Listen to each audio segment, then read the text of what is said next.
নমস্কার বন্ধুরা, নবদিগন্ত চ্যানেলের পক্ষ থেকে আপনাদের সকলকে জানাই স্বাগতম। তো বন্ধুরা, এই মুহূর্তে আমি আপনাদেরকে যে নতুন আপডেটটি দিতে চলেছি সেটি হচ্ছে 42,949-এর যে প্যানেল, সেই প্যানেল নিয়ে গতকালকে কলকাতা হাইকোর্টের বিচারপতি রাজাশেখর মান্থা একটি নির্দেশ দিয়েছেন যে নিজেদেরকে যদি যোগ্য প্রমাণ করতে পারেন তাহলে কিন্তু চাকরি আপনার সন্নিকটে। তো নিজেকে যোগ্য প্রমাণ করবেন কি করে, এইটি হচ্ছে একটি বিষয়। এবং দ্বিতীয়ত, আপনার কাট অফ বা আপনার একাডেমিক স্কোর কত হচ্ছে আপনি নিজেই কিন্তু তা হিসাব করে নিতে পারবেন বাড়িতে। তো এই ভিডিওতে আমি আপনাদেরকে এই বিষয়ে বিস্তারিত জানাবো। এবং 2014 যে টেটের যে নিয়োগ হয়েছিল 42,949, সেই নিয়োগে কীরকম কাট অফ গিয়েছিল 42,000 প্যানেলে। তো আপনাদেরকে বিস্তারিত তিনটি বিষয় আমি এই ভিডিওতে আলোচনা করতে চলেছি। তো আপনারা সম্পূর্ণ ভিডিওটি স্কিপ না করে প্রথম থেকে শেষ পর্যন্ত দেখতে থাকুন। এই ভিডিওতে আপনারা অনেক অজানা ইনফরমেশন জানতে পারবেন।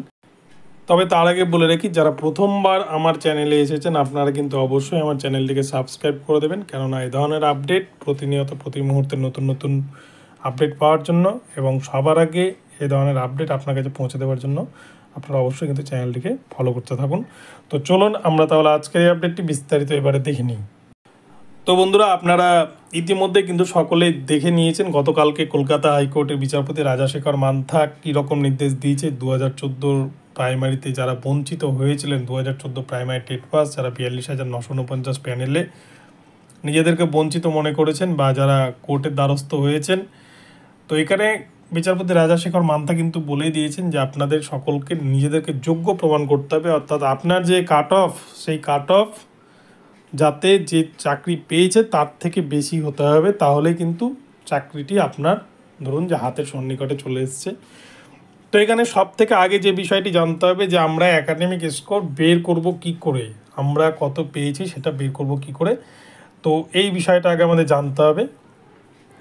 তো স্বাভাবিকভাবেই বলি, টেট হয়েছিল 150 নম্বরে, কিন্তু টেটের ওপর ধরা হয়েছিল 5 নম্বর। অর্থাৎ আপনি যদি 150 পান তাহলে আপনি পাবেন 5 নম্বর। মাধ্যমিকের ক্ষেত্রে ধরা হয়েছে 5 নম্বর।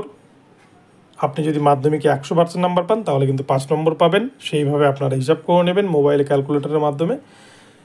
এইচএসের ক্ষেত্রে ধরা হয়েছিল 10 নম্বর। আপনি যদি এইচএসে 100% নাম্বার পান তাহলে কিন্তু 10 পাবেন, বা 90% পেলে 9 পাবেন। এইভাবে হিসাব করে নেবেন। এবং ট্রেনিংয়ের ক্ষেত্রে আপনার ডিএলএড যদি থাকে সেক্ষেত্রে তো 42,949 যারা ট্রেনিং প্রাপ্ত ছিল সকলেরই চাকরি হয়ে গেছে। তবুও বলে দিলাম, ট্রেনিংয়ের ক্ষেত্রে 15 নম্বর ধরা হয়েছে। অর্থাৎ কোনো ক্যান্ডিডেট যদি 100 পায়, 100% নম্বর পেলে, তাহলে কিন্তু সে 15 পাবে ট্রেনিংয়ের ক্ষেত্রে। তো এই হচ্ছে বিষয়। 5 নম্বর ছিল ইন্টারভিউ, 5 নম্বর ছিল অ্যাপটিটিউড টেস্ট। তো অনেকেই যেহেতু আরটিআই করেছেন, আবার অনেকে করেননি। আরটিআই করেও কিন্তু অনেকেই উত্তর পাননি, আরটিআই রিপ্লাই দিচ্ছে না প্রাইমারি বোর্ড। তো সেক্ষেত্রে আপনারা আপনাদের যে কাট অফ স্কোর হবে, একাডেমিক স্কোর হবে, সেইটা ধরেই কিন্তু আপনাদেরকে এগোতে হবে। এখানে যেহেতু ইন্টারভিউ এবং অ্যাপটিটিউড টেস্টের নাম্বার আপনারা জানেন না, এবং যারা আরটিআই করেছে অনেকেই কিন্তু রিপ্লাই দেয়নি। তো সেক্ষেত্রে ওখানে আপনি যদি 0 করে ধরেও নেন, তবুও দেখবেন যে আপনার যে একাডেমিক কাট অফ আসছে সেটা কিন্তু লাস্ট যে কাট অফ নেমেছে তার থেকে অনেকেরই হয়তো বেশি রয়েছে। তো যাদের কাট অফ অলরেডি 11-র উপরে যাবে বা 10.5-এর উপরে যাবে, তারাই কিন্তু মোটামুটি এখানে আবেদনের যোগ্য। যেহেতু 42,949 প্যানেলে যে লাস্ট কাট অফ নেমেছে, যদি প্রতিটা ডিপিএসসি, অর্থাৎ তখন তো 23টা ডিপিএসসি ওয়াইজ নিয়োগ হয়েছে, সেটা তো সেন্ট্রালাইজড নিয়োগ হয়নি। তো প্রতিটা ডিপিএসসির অ্যাভারেজ যদি দেখা যায়, জেনারেলের কাট অফ প্রায় 10.25 থেকে কিন্তু 11.5-এর মধ্যেই বিলং করছে প্রায় প্রতিটি জেলারই, অ্যাভারেজ বলছি কিন্তু আমি। এবং ওবিসি এর ক্ষেত্রে দেখা গেছে যে প্রায় 15-16 এরকম গিয়েছে। ওবিসি বি এর ক্ষেত্রে 20 বা 21 গিয়েছে কাট অফ, এবং এসসির ক্ষেত্রে 18 থেকে 19 গিয়েছে, এবং এসটির ক্ষেত্রে কিন্তু 12 নেমেছে। তো এরকম একটা কাট অফ নেমেছে। তো যে ক্যালকুলেশনটা আমি বললাম আপনাদের, যে মাধ্যমিকে 5, টেটে 5, এইচএসে 10, এই 3টে নম্বর যোগ করে কিন্তু আপনারা দেখতে পাবেন যে আপনার কাট অফ কত। যদি আপনাদের কাট অফ মোটামুটি 11-র ওপরে থাকে তাহলে কিন্তু মোটামুটি আপনারা এলিজিবল। তবে আপনারা প্রতিটা আপনি যে ডিপিএসসিতে বিলং করবেন সেই ডিপিএসসি একটু কাট অফ কত গিয়েছিল আপনারা কিন্তু সেটা দেখে নেবেন। তো এই ক্ষেত্রে কিন্তু প্রতিটা ক্যান্ডিডেটই প্রায় 10-এর ওপরে একাডেমিকে পাবে, এটা দেখাই যায়। যাদের একাডেমিক খুবই কম বা রেজাল্ট খুবই খারাপ তাদেরই কিন্তু 10-এর নিচে আসবে নম্বর। তাছাড়া এমনি 10-এর ওপর বা 10.5-এর ওপর প্রত্যেক ক্যান্ডিডেটই থাকবে। তো আপনারা সবার আগে নিজেদের ক্যালকুলেশন করে দেখবেন যে আপনার একাডেমিক স্কোর কত আসছে ইন্টারভিউ এবং অ্যাপটিটিউড টেস্ট বাদ দিয়ে। যেহেতু ইন্টারভিউ অ্যাপটিটিউড টেস্টের নাম্বার আমরা যাই না, তাই সেক্ষেত্রে ওখানটায় কিন্তু 0 ধরে নেবেন।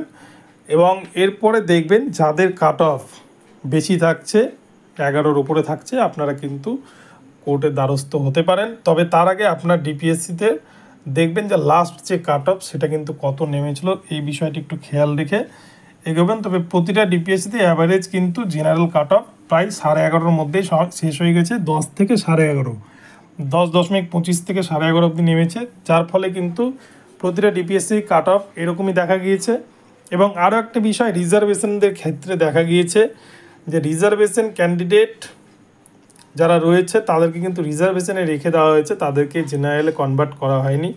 অথচ আমাদের ভারতীয় সংবিধানের যে রুলস সেই রুলসে কিন্তু বলা আছে একজন রিজার্ভ ক্যাটাগরির ক্যান্ডিডেট, বিশেষ করে এসসি এসটি এবং ওবিসি ক্যান্ডিডেট, তারা কিন্তু আগে জেনারেলে লড়াই করবে জেনারেল ক্যান্ডিডেটের সাথে, এবং তারপরে তারা নিজের যে কাস্ট বা নিজের যে ক্যাটাগরি সেই ক্যাটাগরিতে এসে তারা লড়াই করবে।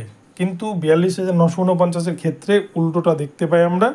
সেক্ষেত্রে যেহেতু এস বাসু রায় কোম্পানিকে দিয়েই প্যানেলটা তৈরি করা হয়েছিল, হয়তো তারা এই বিষয়ে অবগত ছিলেন না, সেই জন্য তারা কিন্তু জেনারেলকে জেনারেলের মধ্যে রেখে দিয়েছেন এবং ক্যাটাগরি যারা ছিলেন এসসি এসটি ওবিসি তাদেরকে কিন্তু ক্যাটাগরিতেই রেখে দিয়েছেন। তাদেরকে কিন্তু জেনারেলে যে কনভার্ট করা যায় এই বিষয়টি হয়তো তারা জানতেন না, বা এটা একটা সিস্টেমেটিক ভুল। যে কারণেই হোক হাজার হাজার ক্যান্ডিডেট কিন্তু যারা বঞ্চিত হয়েছে, কেননা দেখা গিয়েছে একজন ওবিসি ক্যান্ডিডেটের স্কোর কিন্তু গিয়ে দাঁড়াচ্ছে হয়তো 16 বা 18, অথচ জেনারেলে চাকরি পাচ্ছে 10.25 অথবা 10.75।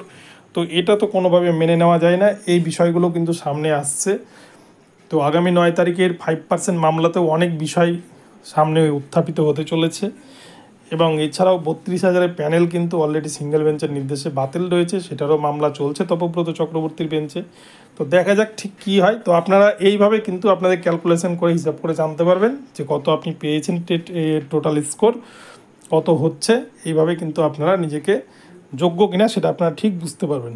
তো আপনাদের কেমন লাগলো ভিডিওটি অবশ্যই কমেন্ট বক্সে জানাবেন। ভিডিওটি ভালো লাগলে চ্যানেলটিকে সাবস্ক্রাইব করে দেবেন, আর প্রতিনিয়ত নতুন নতুন আপডেট পেতে চ্যানেলকে ফলো করতে থাকুন। ধন্যবাদ সকলকেই, সকলে ভালো থাকবেন।